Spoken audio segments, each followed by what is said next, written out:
Combat Sports Nation. This is Sean here at Cage Titans 28, standing with the winner of the main event, Remo Cardarelli. I know you said your hand was hurt, and I hope I didn't shake it too hard. So, big deal. This is the fight that I'm sure a lot of people, what I expected the first one to be. Yep. And it came out in your favor. You used great movement. Tell me about the fight, and tell me about how your training differed, because you looked more elusive than you've ever looked. Yeah. You know what? To be honest, in all aspects, I was surprised in the split decision.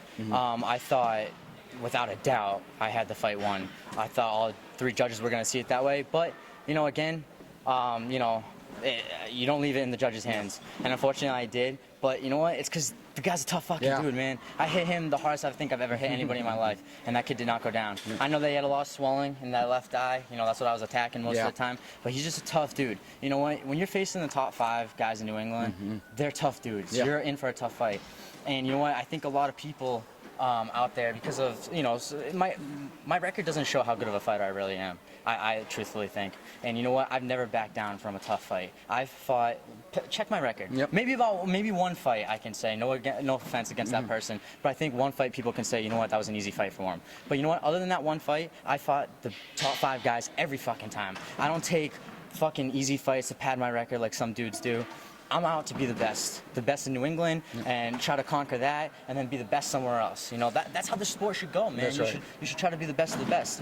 And you know what? As far as the decision, I thought I had it all 3 rounds. You know what? Granted, yeah, that's my game, man. That's my game. I'm elusive. I use my footwork. I kind of try to compare myself. Not that I'm as great as they are, but Dillashaw and Dominic Cruz and all them, man. That's how I try to compare myself to. I try to be better than them, obviously. That's what every fighter wants to do. But that's my game, man. You know, I think it's a little bullshit how, you know, some people look at it, who's controlling the center of the cage. Who gives a fuck? If you're doing the more damage, that's your fight. You're winning the fight. And you know what? I thought every single round I was getting the better of the exchanges. I thought I was doing more damage, clearly. You know, his eye swelled up greatly. I hit it repeatedly. You know, like, obviously I got a few welts on me. You know, it's a fight. What do you expect? And he's a tough dude. You know, so, but truthfully, I thought that should have been all across the board. And, you know, here I am bitching about the win, but you know what? I thought it should have been unanimous across the board. And he's a tough kid. I think that was, you know, I think it's safe to say that was fight of the night. I think we put on a main event the way it should be. My hat's off to Andy, and you know what? Like I've said in my past interviews, dude, every time I get a loss against somebody, I want to avenge that loss. You know, people are starting to call me the Avenger now, because you know what?